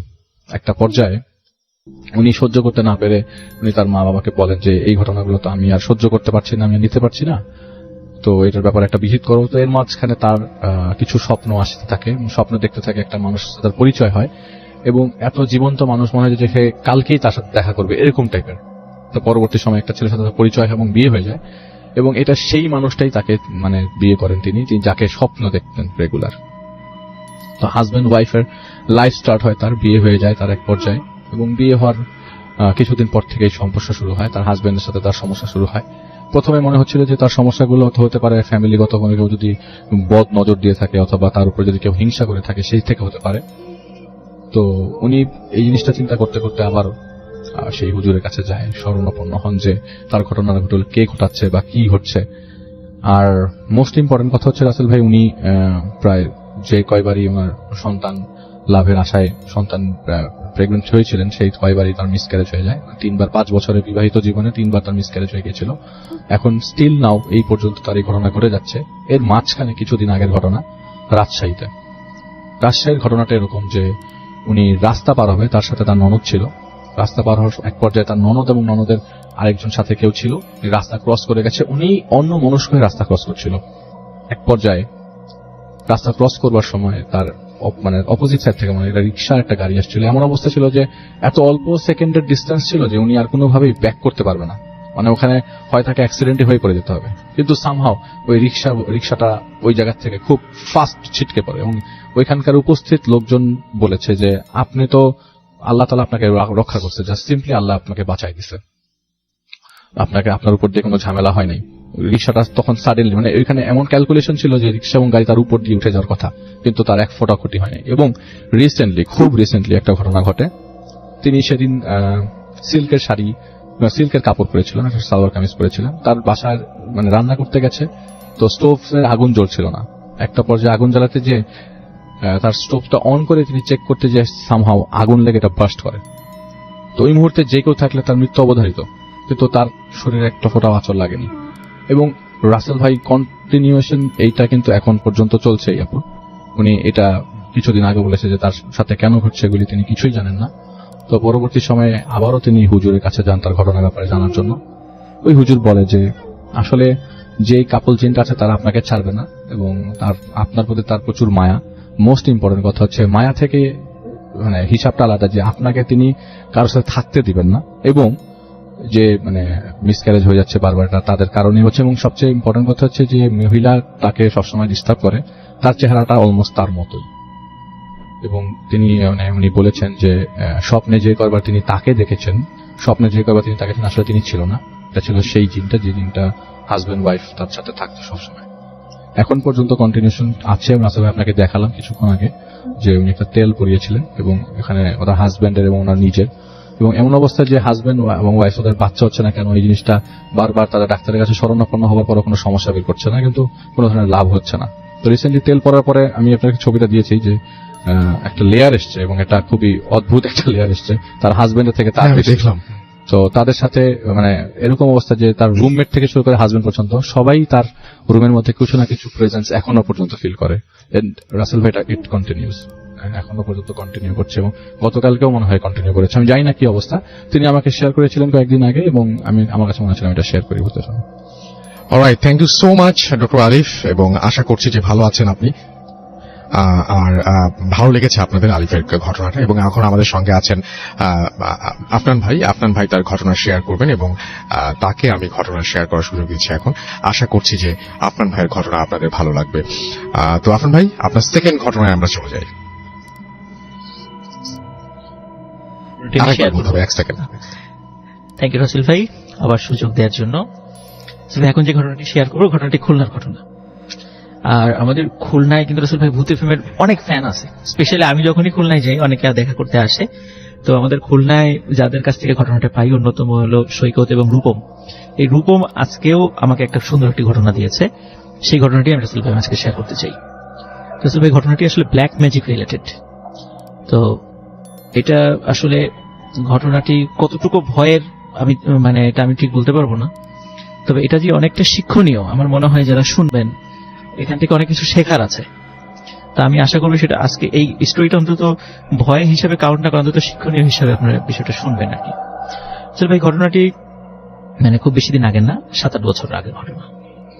তো এটি রূপমেরই আত্মীয়, সঙ্গত কারণে নাম বলতে পারছি না, বলতে নিষেধ করেছে, তো এই কারণে বলতে পারছি না। তো এটা হয় কি, ওর যে আত্মীয় সম্পর্কে উনি একটা রিলেশন করে বিয়ে করেন। তো বিয়ে করার পর দেখা যাচ্ছে যে মানে মেয়ের যে পরিবার, এই পরিবারটা বিয়েটা মেনে নিতে পারছিলেন না। তো যার কারণে তারা চাচ্ছিলেন যে কোনো উপায়ে তার মেয়ে বাড়িতে ফিরে আসুক। তো যখন অনেক বুঝিয়ে শুনিয়েও যখন কাজ হচ্ছিল না, তখন তারা ব্যতিক্রমী কিছু পদক্ষেপের আশ্রয় নেন। বিশেষ করে মেয়ের পরিবার ধনী হওয়ার কারণে এবং তাদের চিটাগাংয়ের ওদিকে বেশ ভালো বিজনেস ছিল তার বাবার। তো দেখা যাচ্ছে যে মোটামুটি পার্বত্য চট্টগ্রাম অঞ্চলে তাদের একটা মানে একটা আসা যাওয়া ছিল তার বাবার। তো উনি এই পার্বত্য এলাকার মানে আদিবাসী সম্প্রদায়ের একজন মানে তান্ত্রিকের শরণাপন্ন হন এবং স্থানীয় লোকেরা তাকে বামন ঠাকুর হিসাবে চিনত, মানে বামন ঠাকুর মানে তাকে এই নামে সবাই চিনত আর কি। তো তার কাছ থেকে বেশ কিছু মানে তদবির নিয়ে আসেন যে কোনো উপায় আমাকে মেয়েকে ফিরে পেতে হবে। এবং সত্যি রাসেল ভাই উনি যখন সেই তদবিরগুলো শুরু করেন, তো ওনার ওই মেয়ের যে হাজবেন্ড উনি ফলো করেন যে আস্তে আস্তে তার মেয়ের আচরণটা চেঞ্জ হয়েছে, তার হাজবেন্ডের মানে ওয়াইফের আচরণটা রহস্যজনকভাবে চেঞ্জ হয়ে যাচ্ছে এবং সে অকারণেই অনেক সময় এমন কিছু আচরণ করে যেটা আসলে সহনীয় পর্যায়ে থাকে না। এবং একটা সময় রাগারাগি করে ওই মেয়ে তার বাপের বাড়িতে চলে যান। আচ্ছা, যখন চলে যান তখন উনি যেহেতু ওনার স্ত্রীকে খুব ভালোবাসতেন, এখন উনি যে কাজটা করেন সেটা হলো ওনার স্ত্রীকে ফিরে আনার জন্য উনি ঠিক একই রকম কাজ করা শুরু করেন। উনি আবার বিভিন্ন রকমের তান্ত্রিক বিভিন্ন রকমের লোকের কাছে যাওয়া শুরু করেন যে আমার স্ত্রীকে ফিরিয়ে আনতে হবে, এবং বিভিন্নভাবে উনার স্ত্রীকে ফিরিয়ে আনার জন্য বিভিন্ন ব্ল্যাক ম্যাজিকের আশ্রয় নেন। তো এইভাবে রাসেল ভাই চলছে, মানে উনি এদিক দিয়ে ওনার স্ত্রীকে করছেন যে যেন ওনার কাছে ফিরে আসে, আর ওই মেয়ের বাবা মা করছে যাতে কোনোভাবে এই ছেলের কাছে না যায়। আচ্ছা, একই ব্যক্তির উপরে এইভাবে মানে দ্বিপাক্ষিক ভাবে এই চাপটা চলে আসছিল। অসম্ভব ব্যাপার একটা। তো এদিকে রাসেল ভাই কি হচ্ছিল যে ওই যে আপু উনি মানে আস্তে আস্তে শুকিয়ে যাচ্ছিলেন, শারীরিকভাবে মারাত্মক অসুস্থ হয়ে যাচ্ছিলেন এবং উনি মানসিকভাবে আস্তে আস্তে মানে অ্যাবনর্মাল হয়ে যাচ্ছিলেন। জি, একটা পর্যায়ে রাসেল ভাই সত্যি ওই আপু আবার তার আগের হাজবেন্ডের বাসায় ফিরে আসে, তার নিজের বাসায় রাগারাগি করে আবার হাজবেন্ডের কাছে ফিরে আসলেও ওনার হাজবেন্ড ফলো করেন ঠিক আগের যেই মানে সংসার যে লাইফটা ছিল, যে সুন্দর একটা ভালোবাসা ছিল, এখনো সেটি নাই, সেটা মানে একদম মানে অ্যাজ ইউজুয়াল হয়ে গেছে আর কি। এবং দেখা যাচ্ছে যে উনি যখন ফিরে আসেন তখন থেকে রাসেল ভাই কিছু অদ্ভুত ব্যাপার ওনার বাসায় ঘটতে থাকে, যেটা আমি এখন বলতে চাচ্ছি। সেটা হলো ওনার হাজবেন্ড ওয়াইফ উভয় খেয়াল করতেন যে যেদিন থেকে ওনার মানে ওয়াইফ বাসায় ফিরে আসছে সেদিন থেকে জানালায় কালো রঙের একটি বেড়াল বসে থাকতো। প্রথমে এরকম কালো রঙের বেড়াল উনি দেখতেন যে বসে আছে, দেখা যাচ্ছে যে মানে তাড়িয়ে দিলে পারেও কিছুক্ষণ পরে দেখার আবার চলে আসতো। তো এভাবে হয়েছে কি ওনারা দেখতে দেখতে বিষয়টা অভ্যস্ত হয়ে গিয়েছিলেন, তখন আর পরে আর ভয় পেতেন না। এইভাবে রাসেল ভাই মাসখানেক যাওয়ার পর থেকে নতুন আর একটা উপদ্রব সৃষ্টি হয়। এখন আর কালো বিড়াল নয়, এখন দেখে মানে হাজবেন্ড ওয়াইফ দুইজনই দেখে যে জানালার ভিতর দিয়ে একদম ছোট বামন আকৃতির একটা মানুষ ঢুকে আসছে, মানে ঘরের মধ্যে ঢুকে পড়ছে। এটা দেখতো, কিন্তু তার কিছুদিন পর আর হাজবেন্ড আর এটা দেখতো না, শুধু ওয়াইফ দেখতো। ওয়াইফ বলতো ওই যে দেখো আসতেছে, মানে এই যে এখন এখানে আছে এরকম। তার আর যখনই ওই বামন রূপী ওই জিনিসটাকে দেখতো তার ওয়াইফ উনি খুব ভয় পেতেন, মারাত্মক ভয় পেতেন। এবং আরো অদ্ভুত রাসেল ভাই যে ওই বামন রূপী জিনিসটা মানে সে কি করতো একদম বাচ্চার মতো, মানে তার ওয়াইফের ভাষ্য অনুযায়ী একবার শুধু ওই ভাইয়া দেখেছে সেটা একদম বাচ্চার মতো দেখা যায়, কিন্তু চেহারায় দেখা যাচ্ছে সেটা বয়স্ক, কিন্তু আকার আকৃতি একদম একটা ছোট 1.5 থেকে 2 বছর বয়সী একটা বাচ্চার যতটুকু হাইট হয় ততটুকু। তো ওই আপু যখন শুয়ে থাকতেন তখন ওই আপুর ভাষ্য অনুযায়ী ঠিক ওই বামন ওই জিনিসটা এসে ওনার বুকের উপর বসে থাকতো, এবং যখনই বসতো তখন উনি ওনার হাত পা কিচ্ছু নাড়াতে পারতেন না, একদম অলস হয়ে যেত, কিছুই নাড়াতে পারতেন না হাত পা। এইভাবে ওনার রাত কেটে যেত। তো কোনোভাবেই রাসেল ভাই এই সমস্যার সমাধান হচ্ছিল না। পরবর্তীতে এসে ওই মেয়ের যেই পরিবার এসে ওই ছেলের কাছে এসে বলে, মানে মেয়ের হাজবেন্ডের কাছে এসে বলে যে আসলে এখন যে সমস্যাটা সৃষ্টি হয়েছে সেটা আমরাই সৃষ্টি করেছি, এটা আমরা বুঝতে পারি নাই যে এই পর্যায়ে যাবে। তো আমরা তোমার কাছে মানে এতটা সিরিয়াস তারাও সিরিয়াস তারা চিন্তা করছে হয়তো ফিরে মানে ফিরে চলে যাবে, হ্যাঁ সেটাই ফিরে চলে যাবে, তাহলে মেয়েকে হয়তো আরেকটা ভালো জায়গায় বিয়ে দেবেন, জাস্ট এই সিম্পলি এই চিন্তাটা করেছেন। মানে ক্ষতি অত হবে, বড় ক্ষতি করার চিন্তা ভাবনা এই কোনোদিন চিন্তাটা করেনি, ভয় পাওয়ানোর চেষ্টা ছিল জাস্ট হয়তো। খালি এরকমটাই ছিল। হ্যাঁ তখন আসল ভাই এই মেয়ের বাবা ঠিক সেই রাঙামাটির সেই যে আদিবাসী সম্প্রদায় সেই বামন ঠাকুরের কাছে আবার যান, গিয়ে বলেন যে গুরুজি এই এখন তো আমরা এটা চাই না, আপনি মেয়েকে সুস্থ করার ব্যবস্থা করেন, এখন তো সে আর কোনোভাবেই মানে সুস্থ না, এখন সে মানে হাফ অ্যাবনর্মাল হয়ে গেছে। এবং আসলে আরেকটা বিষয় বলে রাখা ভালো যে একটা মানে ওই আপু কথা বলতে স্বাভাবিকভাবে কথা বলতে বলতে হঠাৎ করে ওনার গলা দিয়ে রক্ত বের হয়ে আসতো, নাক দিয়ে রক্ত বের হয়ে আসতো, এবং ডাক্তাররা অনেক ট্রিটমেন্ট করেছে কিন্তু কোনো লাভ হয়নি, সমাধান পাওয়া যায় সমাধান হয়নি। তখন ওনার ওই মেয়ের বাবা মা যখন দেখেন যে মেয়ের অবস্থা খুব খারাপ এবং মৃত্যুর দিকে চলে যাচ্ছে, তখনই আসলে ওনারা নিজেরা আবার সেই জায়গায় যান, যে গিয়ে তাদেরকে রিকোয়েস্ট করেন ওই আদিবাসী সম্প্রদায়ের ওই তান্ত্রিককে। তখন উনি বিষয়টা বলেন, আচ্ছা ঠিক আছে, দেখি আমি কি করা যায়, কারণ তোমাদের জন্যই তো আমি ওই বামন রূপী ওই জিনটাকে চালান করেছিলাম। এখন রসেল ভাই উনি কিছুক্ষণ পরে তাদেরকে বলেন যে এখন তো বিষয়টা খুব কঠিন হয়ে গেছে, কারণ ওই বামন রূপী ওই জিনটা এখন আর তাকে ছাড়তে চাচ্ছে না, এখন খুবই কঠিন হয়ে যাচ্ছে, আমার পক্ষে এখন আর ওটাকে সারানো সম্ভব নয়, আচ্ছা এর সব দায় দায়িত্ব তোমাদের, আমি আর এর কোনো রেসপন্সিবিলিটি নিতে পারবো না বলে উনি তাদেরকে পাঠিয়ে দেন। এখন রাসেল ভাই ওনার শারীরিক অবস্থা এতটাই খারাপ হতে থাকে যে শেষ পর্যন্ত বাংলাদেশের বহু জায়গায় ওনারা ট্রিটমেন্ট করিয়েছেন, কোথাও লাভ হয়নি, এবং ওনাকে ওনার বোন লন্ডনে থাকতো, লন্ডনে পাঠিয়ে দেওয়া হয়। তো সেখান থেকে রাসেল ভাই যারা ওই সমস্ত মানে ইউরোপ আমেরিকা ওই সমস্ত যারা প্যারাসাইকোলজিস্ট এরকম এই টাইপের তাদের যে বিদ্যা দিয়ে যে কাজগুলো করেন, ওইখানে অনেক ট্রিটমেন্ট তারা করিয়েছে। করানোর পরে ওই আপু আস্তে আস্তে আস্তে আস্তে সুস্থ হয়ে যান, এটা একটা রাসেল ভাই আশার বিষয়, মানে আস্তে আস্তে সুস্থ হয়ে যান, কিন্তু উনি আর কখনোই মানে আগের হাজবেন্ডের কাছে আর ফিরে আসেননি, উনি অন্য জায়গায় ওনার বিবাহ হয়ে গেছে, উনি আস্তে আস্তে সুস্থ হয়ে গেছেন, কিন্তু কোথায় গিয়ে বা কার কাছ থেকে সুস্থ হয়েছেন বা কোন পদ্ধতিতে হয়েছে এটা আর জানা যায়নি। হয়তো বা কোনো একটা পদ্ধতিতে অবশ্যই হয়েছেন, বা যেটা হোক মানে বহির্বিশ্বে হয়তো বা অনেক ভালো এই টাইপের এক্সপার্ট থাকতে পারে, আপনার কাছে এটা জানা যেটা আমার কাছে খবর আসেনি। তো আসলে যেই কারণে আমি আসলে ঘটনাটা শেয়ার করলাম সেটা হচ্ছে যে আবেগের কারণে আসলে অনেক কিছু করা যায়, কিন্তু যার উপরে এখানে একটা বিষয় বলে রাখা ভালো রাসেল ভাই, সেটা হচ্ছে যে মানে ব্ল্যাক ম্যাজিক এমন একটা জিনিস, যদি একবার কারো উপর প্রয়োগ করা হয় তার মৃত্যুর আগ পর্যন্ত এটার ফল তার বহন করতে হবে, মানে এটা শরীরের উপর এর প্রভাব থাকবেই, পৃথিবীর কোনো ডাক্তার কবিরাজের ক্ষমতা নেই এটাকে কাটিয়ে ওঠা। তো আমরা কোনোভাবেই যেন এই আবেগের পরে এই টাইপের কাজ কারোর উপরে যেন না করি, এটা আমাদের সবাইকে সতর্ক থাকা উচিত। থ্যাংক ইউ রসেল ভাই, থ্যাংক ইউ সো মাচ। আমাদের সঙ্গে আছেন হাফেজ মাইনুদ্দিন ভাই, আমরা কথা না বাড়িয়ে সরাসরি চলে যাব তার কাছে। জি ভাইয়া, ওয়ালাইকুম আসসালাম। আমি আজকে যে ঘটনাটা শেয়ার করব সেটা উনি হচ্ছেন লাশবাহী গাড়ির একজন ড্রাইভার। জি তো উনি এই গত সপ্তাহ খানিকের ঘটনাটা, উনি ঢাকা এয়ারপোর্ট কুড়িমিটলের একটি হাসপাতাল থেকে একটি লাশ নিয়ে যাচ্ছিল ঢাকা কেরানীগঞ্জের মধ্যে। তো পথের মধ্যে সন্ধ্যা হয়ে যায় এবং মাগরিবের আজান চলতে থাকে। তো উনি আমাকে এই ঘটনাটা বলছে যে আমার সাথে ঘটে যাওয়া এইটাই প্রথম, যখন উনি গাড়ি নিয়ে লাশ বাড়ি নিয়ে চলছিল, তো ওনার সাথে কোনো প্যাসেঞ্জার ছিল না, শুধু লাশটাই ছিল। তাকে অ্যাড্রেসটা লিখে দেওয়া হলো যে লাশটা কোথায় আর কি নিয়ে যাওয়া হবে। তো উনি যখন পথ দিয়ে যাচ্ছে, মাগরিব আজান চলতেছিল, ওই সময়তে নাকি তার পেছন থেকে কে যেন বলল, ড্রাইভার গাড়ি থামান। তখন উনি খুব ভয় হলো, উনি পিছনে তাকালো, দেখলো যে না, কেউ তো নেই। উনি ভাবলো যে গাড়ি যে থামাবো, কে বললো এই কথাটা, কিন্তু আচমকাই উনি হঠাৎ থম খেয়ে যান, যে গাড়ি নিচ থেকেই, উনি নিজে বন্ধ করেনি, নিচ থেকে গাড়ি আপনি বন্ধ হয়ে গেল।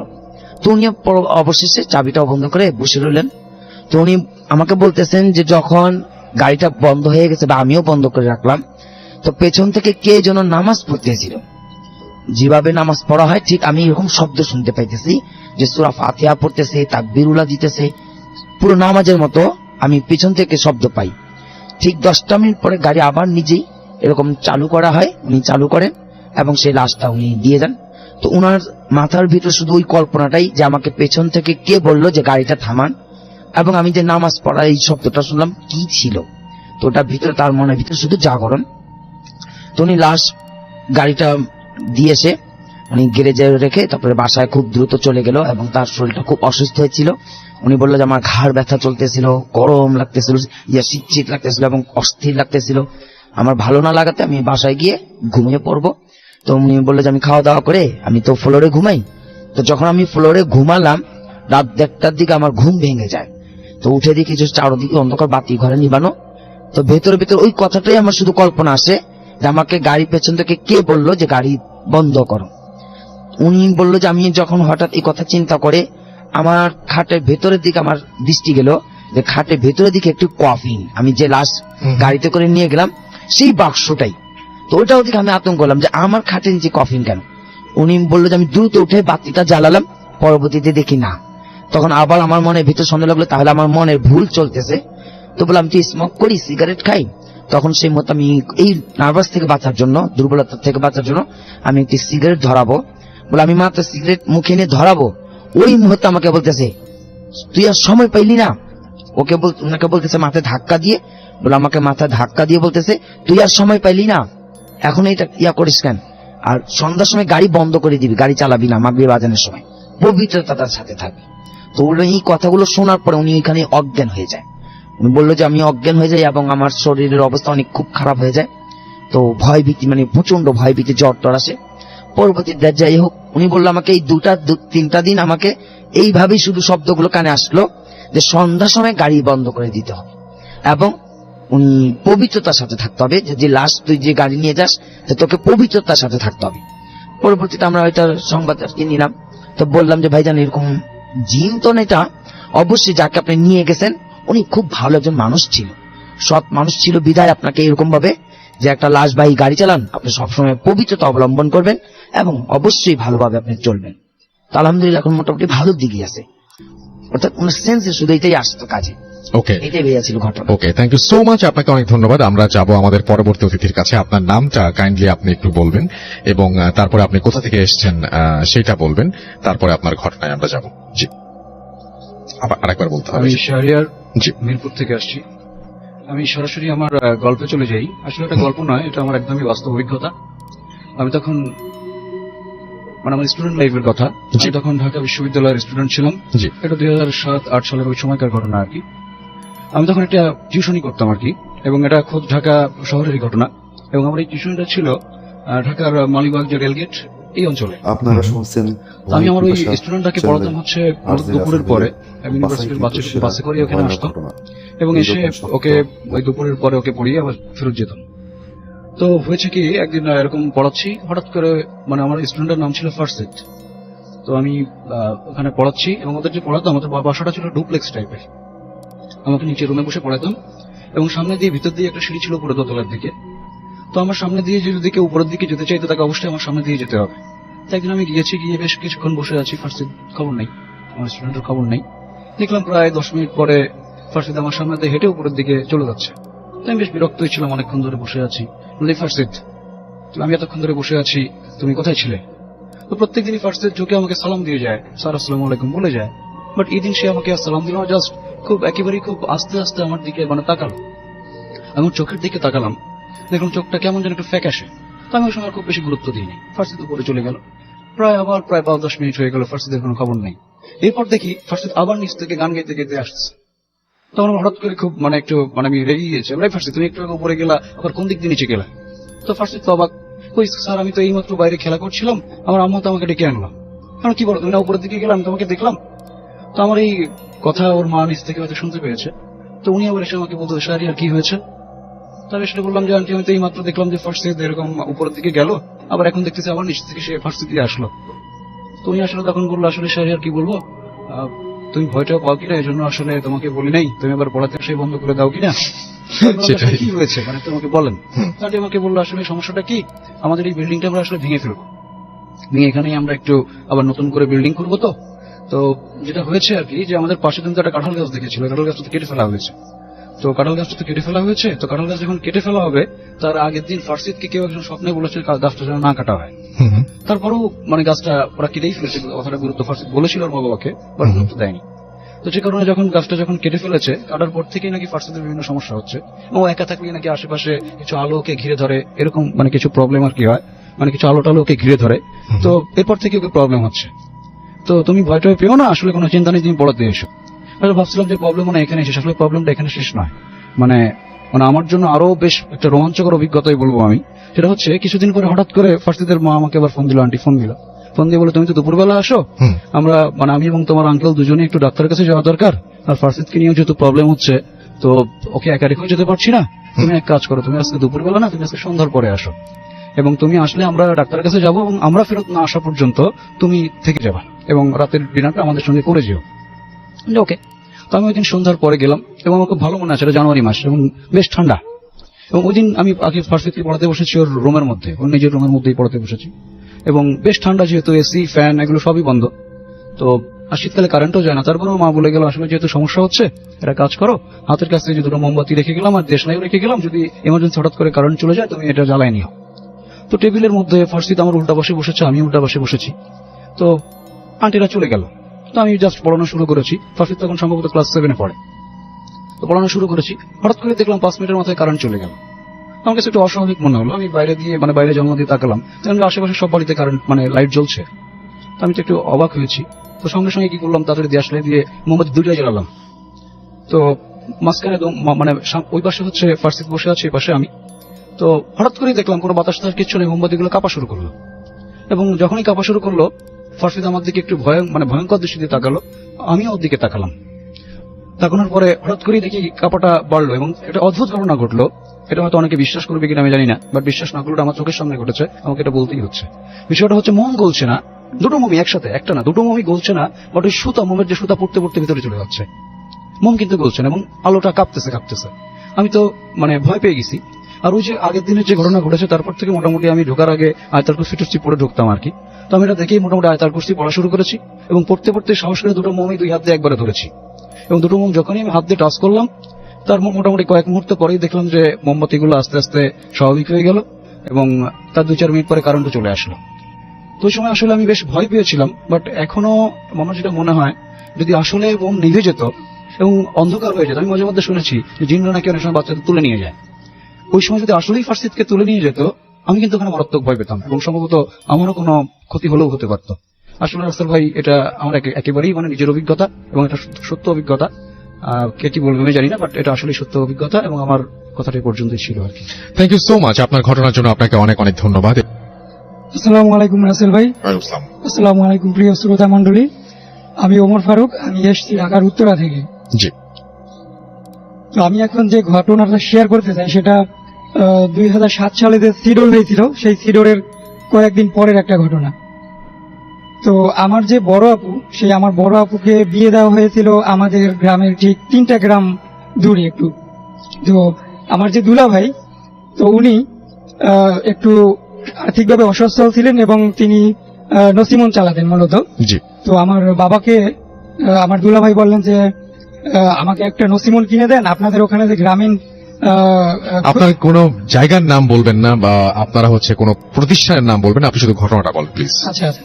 তো ক্ষুদ্র ঋণের ওখান থেকে, ক্ষুদ্র ঋণ থেকে আব্বাকে একটা কিছু টাকা তুলে একটা নসিমন কিনে দিতে বললেন আমার দুলা ভাই। তো যেই কথা সেই কাজ, আব্বা আমার দুলাভাইকে একটা ক্ষুদ্র ঋণের টাকা দিয়ে একটা নসিমন কিনে দিলেন, এবং দুলাভাই বলল যে প্রতি সপ্তাহে তিনি সেই কিস্তির টাকা ব্যাক দিবেন, এবং সেই কিস্তি দেওয়া লাগতো বুধবারে। তো আমাকে সেই কিস্তির একদিন আগে অর্থাৎ মঙ্গলবারে সেই টাকাটা, সেই 3 গ্রাম দূরে আমার দুলাভাইয়ের বাসায় গিয়ে টাকাটা আমাকে আনতে হতো।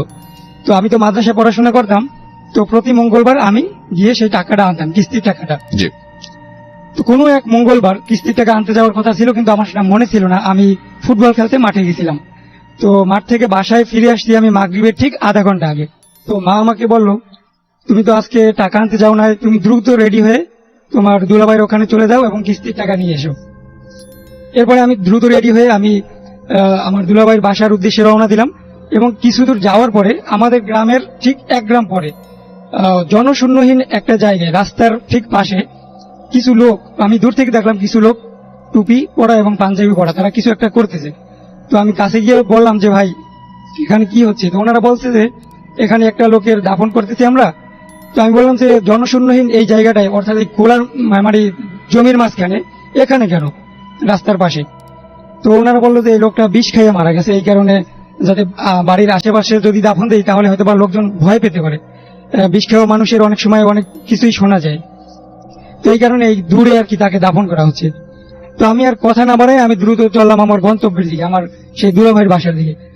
তো কিছু দূর যাওয়ার পরে মাগরিবের আজান দিল, তো আমি নামাজ পড়লাম।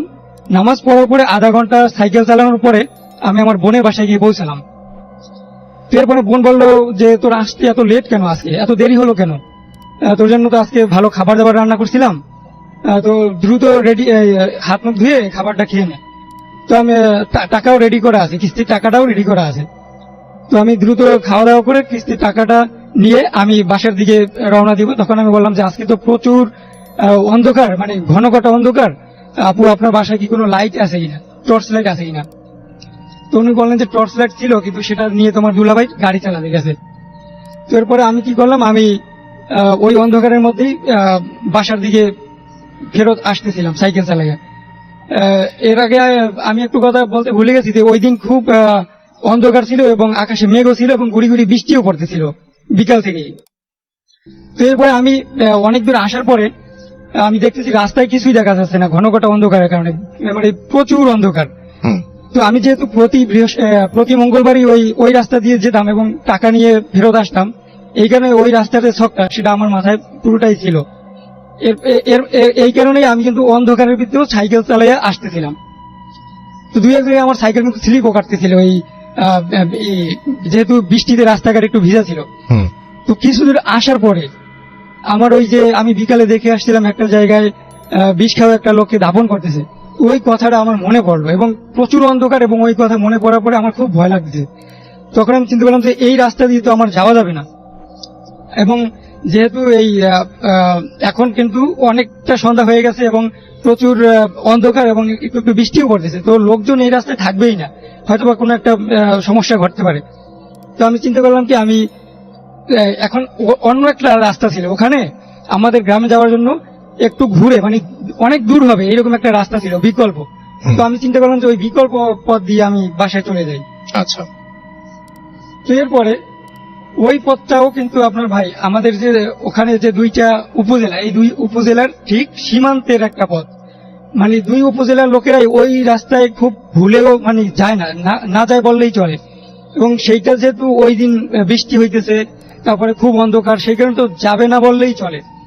তো ওই রাস্তায় কিছু দূর যাওয়ার পরে একটা ভয়ঙ্কর জায়গা আছে, সেই জায়গায় আপনার এক পাশে, মানে রাস্তার এক পাশে হচ্ছে পুকুর, সেই পুকুরে হচ্ছে হিজল গাছের যে পাতা, সেই পাতাগুলো পড়ে একদম নিকষ কালো হয়ে গেছে পানি।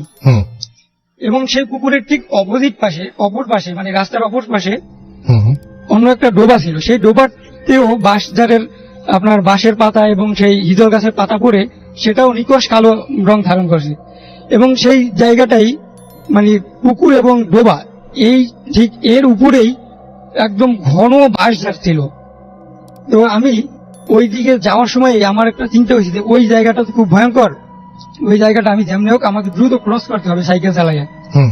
তো আমি কি করলাম, আমি যখনই ওই জায়গার কাছে আসতেছিলাম ওই বাঁশঝাড়ের এবং ওই ডোবা পুকুরের, এবং ওখানে রাসেল ভাই আমি একটা কথা ভুলে গেছি, সেটা হলো ওর পাশেই একটা পুরনো হিন্দু জমিদার বাড়ি ছিল, সেটা ভাঙাচুরা এখন অবস্থায় আছে, এখনো আছে। তো এই সব মিলিয়ে একটা ভয়ঙ্কর পরিস্থিতি ওখানে হয়েছিল। তো আমি কিছু দূর যাওয়ার পরে আমার একটু মানে ভয়ভীতি লাগছিল এবং শরীরটা একটু জমে গেছে এবং শরীরটা কিন্তু মানে ভার হয়ে গেছে। তো আমি চিন্তা করলাম যে আমার যেমনি এই জায়গাটা খুব দ্রুত ক্রস করতে হবে, এই ভেবে আমি দৌড়াদৌড়ি করতে পড়ে আমি সাইকেলটা খুব দ্রুতই টান দিলাম। তো আমি যখনই ওই ডোবা এবং পুকুর এবং ওই বাঁশঝাড়ের নিচে গেলাম, তখনই ভাই অবিশ্বাস্যভাবে বাঁশগুলো মানে প্রচন্ড রূপে মানে ঝড়ঝাপটা শুরু হয়ে গেল, চারদিক থেকে ঝড়ঝাপটা শুরু হয়ে মনে হয় যেন বাঁশগুলো আমার গার উপরে একদম পড়তেছে, এবং মনে হচ্ছে ভাই যে মনে হচ্ছে যে বাঁশগুলো আমাকে একদম চাপা দিয়ে মাটিতে মিশিয়ে দেবে, এরকম একটা অবস্থা। এবং বাঁশগুলো কিন্তু প্রচন্ড ঠাসটা শব্দও করতেছিল, এবং মানে ঝড়ঝাপটা এমন ভাবে আসতেছে, বাসগুলো উপরে উঠতেছে আবার নিচে নামতেছে, এবং আমি মানে কোরআন তিলাওয়াত করতেছি এবং সাইকেলও চালাচ্ছি, জোরে প্যাডেল দিচ্ছি। কিন্তু সমস্যাটা এটা হয়েছে ভাই, মনে হচ্ছে পিছ থেকে কে যেন আমার সাইকেলটা একদম টেনে ধরতেছে। সাইকেলটা কাদায় যদি পড়ে, যেমন মনে হয় যেন সাইকেলটা আপনার এই কাদায় যদি সাইকেলের চাকা পড়ে বা গাড়ির চাকা পড়ে, তখন যদি এক জায়গায় ঘুরতে থাকে, তো আমার মনে হচ্ছে সাইকেলের চাকাটা এক জায়গায় ঘুরতেছে। তো তখন আমি মানে আমার শরীর যত স্পিড ছিল আমি সেটা দিয়ে আমি ট্রাই করতেছি, কিন্তু সাইকেল আর আগাচ্ছে না। তো আমি তখন সামনের দিকে দেখতেছি রাসেল ভাই যে সেই কালো অন্ধকারের ভিতরে দেখতেছি একটা মানুষের মতো অবয়ব কোনো একটা আমার সাইকেল থেকে ঠিক 2-3 হাত সামনে দাঁড়ায় রয়েছে। তখন ভাই আমি প্রচন্ড ভয় পাইছি। আমি মানে এখন চিন্তা করছি আমি হয়তো বাঁচবো, নয়তো হয়তো বা আমাকে আমি এখানে আমার হয়তো বা শেষ হয়ে যাব। এই চিন্তা করে আমি দ্রুত মানে সাইকেল চালাচ্ছি এবং আমি খুব জোরে জোরে কোরআন শরীফ তিলাওয়াত করতেছি। এত মানে আমি মানে মানে আমার শরীরের সর্বোচ্চ দিয়ে আমি ট্রাই করছি এবং কোরআন তিলাওয়াত করে আমি খুব জোরে একটা সাইকেল টান দিছি। আমি চিন্তা করছি আমি এই যে অবয়বটা দেখা যাইতেছে এর উপরে দিয়ে আমি চলে যাবো যা আছে কপালে। এরপর আমি সাইকেল চালাই একটু সামনের দিকে আগাইছি। পর 2-3 হাত যখন এই অবয়বটার দিকে আগাইছি আমার সাইকেল খুব জোরে একটা মানে আপনার ঝাটকা অনুভব করলাম, মানে খুব জোরে একটা ঝাঁকি দিছে। ঝাঁকি দেওয়ার পরে দেখলাম যে আমার বাম পাশ থেকে যেই পাশে আপনার ডোবা ছিল সেই পাশ দিয়ে মানে শাসা করে বাতাসের বেগে এই কোনো একটা কিছু চলে যাচ্ছে, বাতাস অনেক দ্রুত বেগে, এবং সেই এতক্ষণ যে মানে বাঁশ বাগান যে খুব মানে নড়ে চড়ে মানে একদম ঝড়ঝাপটা আমার গাড়ির উপরে পড়তেছিল সেটা আস্তে আস্তে থেমে গেছে। এবং মুহূর্তের ভিতরে লক্ষ্য করলাম যে আমার যে সাইকেলের গতি সেটা কিন্তু আরো অনেক দ্রুত বেড়ে গেছে। এবং কিছুক্ষণের মধ্যেই কিন্তু আমি খুব কাছেরই একটা বাজারে চলে গেলাম, মানে হাফ কিলো দূরে একটা বাজার আছে সেখানে আমি চলে গেলাম। তো সেই বাজারে ছিল আমার বাজারের পাশে একটা মসজিদ ছিল, সেই মসজিদে আমার এক ফ্রেন্ড সে ওখানে নামাজ পড়ায়। তো আমি তার রুমে গেলাম। তো সে আমাকে বলতেছে কি হইলো, তুই এত হাঁপাচ্ছ কেন, তোর গা এরকম মানে ঘামে ভিজা কেন? তখন আমি বললাম সম্পূর্ণ ঘটনাটা। তখন ও বললো যে এটা কি করছো, তুই এই মুহূর্তে এখানে আসলো কেন, এই রাস্তা এখন ক্রস করলি কেন, তুই তো জানোস না এই রাস্তাটা কত ভয়ঙ্কর, আমরা তো এখানে থাকি আমরা জানি। এই কিছুদিন আগেও একটা ঘটনা ঘটছে, এক লোক এখান থেকে যাচ্ছিল সন্ধ্যার পরে, সে খুব জরুরি প্রয়োজনে যাচ্ছিল, কিন্তু আমরা চেঁচামেচি শুনে সেখানে ধরে গেছি সব লোক বাজার থেকে, যাই দেখি যে সে মূর্ছা অবস্থায় পড়ে আছে, মানে একটু জ্ঞান হারানো অবস্থায়। এবং সে আমরা গেছি পর সবাই পানি টানি দিচ্ছি পর সে সুস্থ হয়েছে। এবং সে বললো যে তার গায়ে একটা 1-1.5 কেজি ওজনের একটা ঢিল ছুঁড়ে মারছে কোথা থেকে জানো। তো সবাই দেখলো যে হ্যাঁ একটা ঢিল আছে ওখানে, সেইরকম বড় একটা ঢিল। তো এরপরে আমাকে বললো যে তুই আজকে এখানে থেকে যা, তোর আজকে কোনো মানে যাওয়ার দরকার নেই বাড়িতে। তো আমি বললাম যে না, যেহেতু কিস্তির টাকা আমাদের সকালে পে করতে হবে, মানে কিস্তির টাকা অবশ্যই দিতে হবে অফিসারদের, তো আমাকে একটু আগাই দিয়ে তোরা। তারপর ওরা করলো কি আমাকে 5-6 জন মিলে মানে ওরা আগাই দিয়ে গেল, ওদের ফ্রেন্ড সার্কেল যারা ছিল সবাই মিলে।